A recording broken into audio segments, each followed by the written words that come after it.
That's a format of the show. But if you have something that you want to talk about, then write us and be like, talk about. Well, no, this. I mean a lot of your topics would be interesting to me. The 4-part thing kind of killed me because it's just.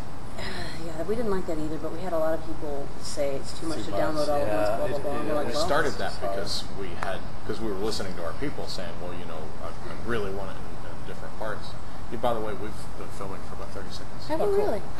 Yeah, no, I talked to the CS TechCast boys down at Colorado Springs too, because they did the same thing. Like, you guys need to get some markers in there so that I can jump.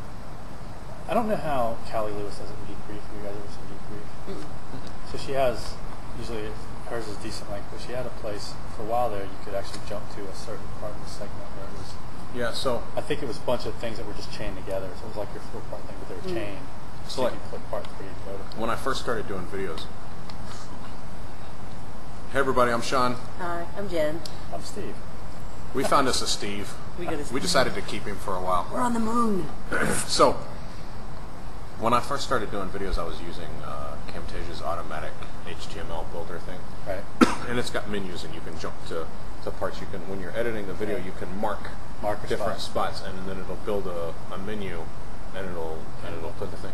But it's doing it all with, it's all, I hate to say it's all trickery, but it's all kind of trickery. You know, when it does it, it marks a time, and then it's got a JavaScript in the background. To jump just to that time. So I know that there's a way to chain those videos so that one auto plays into the next without some noticeable delay. Right. So it looks seamless, and then you just link to those particular sections. But I don't know how hard that is to set up. I use Video Studio from Corel. I see. Yeah, we use Camtasia because we get it free. I mean, Video Studio is like $59.99, not very much. Yeah. It gives you a lot of editing capabilities, which I've very rarely scratched. I mean, I just don't. Well, it's not. Exactly. But mine's also, I'm trying to keep within like a 5-minute window. Right. Well, not piss all over the TechSmith people. Camtasia is a decent tool. No, I'm just saying that's why we started using it. Yeah, It was free. And of course, the one of the main tenets of producing a show is that it has to be really, really easy, man, because we do this every week. We're kind of lazy. This is why Brenda's on. You don't have to talk to me. This is my weekend, know, right? Because we film on Friday night. Right. And so this is my weekend if I want to get it up by Monday. And then I've got to bitch at him the entire weekend. No, you don't. Sometimes you do, because I'm going to eat my lamb. You eat your It's lamb. a lot of work to. And I'm going to do one. We really don't do standard stuff. But I'm going to do one standard thing and say, so Steve, tell the folks out there who the hell you are, just in case they don't know. Probably a lot of people don't know who I am, actually. But I'm Steve Jones. I run SQLServerCentral.com. I founded the site 10 years ago. You'd be surprised how many people in the past don't know SQL Server Central. Because the way I see it, right, the summit is 1,500 people or something. And SQL Server Central is 1 million people. But the community of people that work with SQL Server is bigger. It's very, very large. All these developers, all these Windows admins, all these people that have to do it. It's this huge community, and so there's so many people that don't know a large part of this community. People don't know who I am, don't know who Kalen Delaney is, don't know who Paul Randall is. There's all these. Everybody at my job doesn't know who Kalen and Paul are. I mean, it is amazing how many people just keep their head down, do their job, and then go home, and they don't ever. And I try to remember that there's this wide community you want to embrace, and it's not just all of us that know each other, or see each other at PASS, or see each other. No, it's a clique, and I want to keep it to just us. Now, for the record, for the viewers, I used to do a few articles for SQL Central a few years ago until I was asked to stop, specifically by Steve. You told him to stop? Have I heard stop? I think I probably talked to you about the way that you write. No, you actually never did talk to me about the way I write, even. Wow, it's been a long time since we've had to manage that, huh? But no, I just. I had the SQL PI thing. I had the PI SQL for a while. PI SQL. Yeah, that comes up every now and then. Somebody asked me about that a few months ago, and I still actually own the URL. But I didn't know that. Where's the content? Has Jen seen the content? Of course she's seen the content. SQL PI content? Yeah, the PI SQL content. Oh, I'm sure it's been years, but that was the one where It's kind of like this show. The GUID article came up, where I put that GUID article first, and everybody was like, "Fuck GUIDs," and anybody who uses them. Outstanding. Exactly. As a matter of fact, and how long was that? That was 3 minutes into the first 4 letter. It was. It's what we do. 4:48. We like swearing. So, Kalen, that got Kalen's attention for 2 reasons. Number one, she originally thought it had a decent amount of style. She was like, good, I'm glad to see somebody not being so stiff for a change, which I don't think she's appreciated since then. And two, nobody had ever bothered actually benchmarking using clustered GUIDs. Right. And so she asked, she goes, I'm teaching a class, can I use your benchmark? Well, by all means, use the benchmark, right? That was back in the 6.5 days, wasn't it? Or was it 7.0? No. This was like in 2000. 2000, okay, so it would have been 7.0, 2000. But it's still extremely valid, right? I mean, right, that kind of thing doesn't change. So, but that was the first time I got Kaylin's attention. So, and for like 2 years after that, I'd pass her, you're the GUID guy. You know how I got Kaylin's attention? She had written Inside SQL Server, right? She's been writing that for years, and I think it was either 6.5 or 7.0. No, it must have been 7.0 because it was when we had 8K pages, so it would have been 7.0 right later. Yeah. And so we had this 8060 number that's posted out there as a link, but you can't actually get 8060 onto a page because there's some little overhead things. And I actually went through and figured out what it was, and it's, I don't know if it's like 4 bytes or 6 bytes, but there's some small number that you can get. And I actually published this article on SQL Server Central early on. Somebody actually, she said something in one of her classes about 8060 bytes, and I said, no, it's really not 8060. He kind of questioned her in one of her classes. Yeah, whatever it is. So they said, this guy Steve Jones read it, and so that was how I came to her attention, which was, again, not the most flattering way. But Kaylin and I are friends now. I came in the past few years ago, and she got to throw me around that keto mat for a while. So really? I think she enjoyed that. Yeah, she does actually. She does. She's a black belt. She's very good. And, wow. The things you learn. She and I and Gail Shaw on the day before past a few years ago went to Aikikaya, Future Sound Aikikaya. That's right. We need to get you and Grant to throw down. Yeah, Grant Fritch is a Kempo guy. Yeah, and so we did a class, and then... Because you're not an Aikido guy. No, I'm an Aikido. I did Aikido. Oh, okay. A long time ago. I did it years ago. But so she got to throw me around the mat, so she was happy with that. I don't know where I stand with Kaylin anymore. I think most of the time she barely tolerates me, but it's really hard to say. I talked to her at PASS briefly and introduced myself. It was at that wine party that we were talking about, and I was like, "Oh yeah, I'm Jane McCown," and she kind of got this thought, and she's like, "You're Sean McCown's wife?" I'm like, "Yeah," and I don't remember what she said. No, she didn't walk away from me. She didn't walk away from me. But we had very brief little sort of, you know, she definitely regards you with that sort of that, you know, oh, he's that guy kind of thing. And I'm not going to elaborate because I don't know, but I think the vibe I get. I think there. Oh, you put up with him? I think there were 2 or 3 years there. I like him actually. 2 or 3 years there where I honestly think she didn't really like me much at all, and the last few times I've seen her, though, I think she's actually started to warm up to me a little more. She's a little bit standoffish at times. You're she doesn't know cute. you, and I think you get this impression sometimes she doesn't like you. But I've always had a pretty good relationship, you know, with her. I mean, actually, I had the opportunity to go to a baseball game with her and her husband a few years ago. We came here.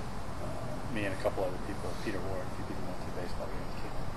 So it's kind of nice. I've had some good times with Kaylin over the last few years. Well, cool. Yeah. So we've had better times with Randall's. The Randalls, the trips? of course. The trips. Is it the Randalls or the trips? I'd say the trips. So they were arguing on stage, and Kim won like 3 times. So I think it's the trips, actually. Yeah. Well, I always say it's the trips because he's the one that quit his job to follow her around. Right. So. Yeah, they argued last week, and Paul lost a couple times. When we first, that's good. When we first started filming here, we were talking about branding, and that's kind of an interesting thing because I had lunch with a friend last week who was somebody on the SQL team, and I was really surprised that he had actually been thinking about the Midnight DBA brand, and he's like, "Oh God, that is a great name! That's a great name, and you need this." And we'll tell you who it was off camera. Yeah, absolutely. Okay. But yeah, so SQL Server Central. Tell us how you did it. How did I do it? Absolutely. Because you want to do it, huh? Yeah, one of the pieces, it just occurred to me right now, that one of the pieces of advice was find a mentor, someone who has built up a brand, and yeah. And Brian Knight's blocking our emails now. So. Brian is. Andy's not there, right? No, not Andy. Andy doesn't. Andy's not as approachable as I am, though. No. You're the man. You got the hat and everything. Exactly. Well, he's as approachable. He's just not as fun to approach. Yeah. Oh. So tell me. So how do you do it? That's a good question. Actually, or how did you do it? My boss is on me to write a book about it. Ooh. About community. Which means he's not going to answer us because he'll say them. No. Right? There's no point. Nobody watches this shit. I always tell people when they're writing articles and stuff, there's no surprise here. Let's not try to build up this mystery to the end, and you'll have this great revelation. Just say it plainly. So, there's a few things. I think some of what you guys do is you're fairly open about who you are, right? I mean, the show's not for everybody, but you guys know who you are, and I think that's important that you're real and genuine about what you do. It's a good start. We like that. One of the other things is that you have to kind of be fairly consistent in what you do too. So you guys have done a good job, I think, of consistently putting out this show, kind of consistently working on a format. And it's not that it's exactly the same every time, but you're not doing these radical moves like we've seen in startups where they say, well, that didn't work, let's try something completely different. You want to evolve along the way. And then I think you have to plug at it. Yeah, we've evolved some things and some things have stayed the same. Yeah, well, that's the way we've done the same things at Reserve Central, right? You evolve over time, you kind of do, as 37 Signals say, right, do more of what works, do less of what doesn't, and you just kind of slowly change. Right. And then you plug away at it. I mean, one of the things that Andy and I have always thought is that you can't outwork us, right? If we decide we're going to do something, work as hard as anybody in the world, and just keep it going. And that's kind of what you have to do as this being kind of a start with you guys, that you have to just keep going if you believe in it, just keep going. And you let it grow over time. If you want to get rich next year and get 1 million people, I can't help you. Yeah, no, yeah, exactly, right. But if you have the 10-year plan, right? If you have the 10-year plan, then you have a different outlook. So I think in long term, when I started this job, I went up to lunch with a group of guys the first couple of weeks, and actually got recognized in a restaurant. Yeah. No, you're the Midnight DD. Yeah, exactly. It's kind of funny. And the guys are sitting there going, "Who the hell is this guy?" Yeah. It was cool. I mean, I get recognized a lot, but not by everybody. And Yeah. I never assume that I can be recognized. I don't either. I always introduce myself. That's rude. You don't assume he's going to be recognized? Well, no. Look at No, I don't. I mean, I think it was 2004 or 5. Andy and I came here. We actually went to the opening reception and we actually went around and surveyed people. And there's only like 30% of the people knew what Secret Service Central was. At the time we were, I don't know, 100, 200,000 people, whatever it was, but it still felt like, we do 200,000 people and there's only 1,000 people here. You'd think we'd have a good penetration. So can we get you to add our show feed to your weekly? The Database Weekly? Yeah. Way to put him on the spot. Oh God, look at the time. Well, oh my God. So first of all, I don't do that every week. Just everybody knows, right? I think I only do like 1 out of 4 or something. Oh yeah. Yeah. You got Phil Factory does a week. Tony does a week. Brad does a week. Phil's here. I need to meet him this week. I don't think I met him last year. The load is split. I mean, I have a slightly disproportionate amount, but it's. I was gonna say I haven't seen a ton of them, but the ones that I have seen have been you, so I didn't know that. Yeah. So if you look at splits out, so maybe I have 2 out of 6 or something. Some weird percentage that there's a schedule that says so. So I don't exclude you guys. I mean, I pick up your posts from the blogs. You do, right? And I need to finish getting you signed up. I was going to say, my blogs haven't been in your feed list forever. I'm sort of... Yeah. And forever. Well, so we look at... Everybody has a kind of different editorial opinion on what goes on there, and I tend to look at stuff that's of interest to DBA. I've got some of your interview ones in there, I think. Really? Yeah. So it has to be something that catches my eye, because some of the stuff you write is pushing on a line. Yes. And sometimes I'm not sure that it's appropriate. We were recently called the Howard Stern of databases. Which isn't a bad thing, right? Howard's a very successful guy. Had a good time I've actually personally been called that specific thing for many years now by certain people. Yeah. And I still say I'm glad this come full circle. We've never had nudity on the show. Right. Yeah. Yeah. Oh. So okay. So as you when you rant about stuff, I find it of less interest to DBAs than when you. Which is a shame, because that's the name of the blog. Talk about. It's amazing because I get the most comments when I rant. No, you do, right? And it's the same thing Howard Stern, right? Half people love him, half people hate him. People hate him most of more people love him. Yeah. Right. But one of the things. It's just that, from my editorial opinion, it's of less interest to me because I think the rants generate a little bit, and they're not as interesting as like the interview series. I thought was great because you did it in a way without crapping on anybody's knowledge, but just saying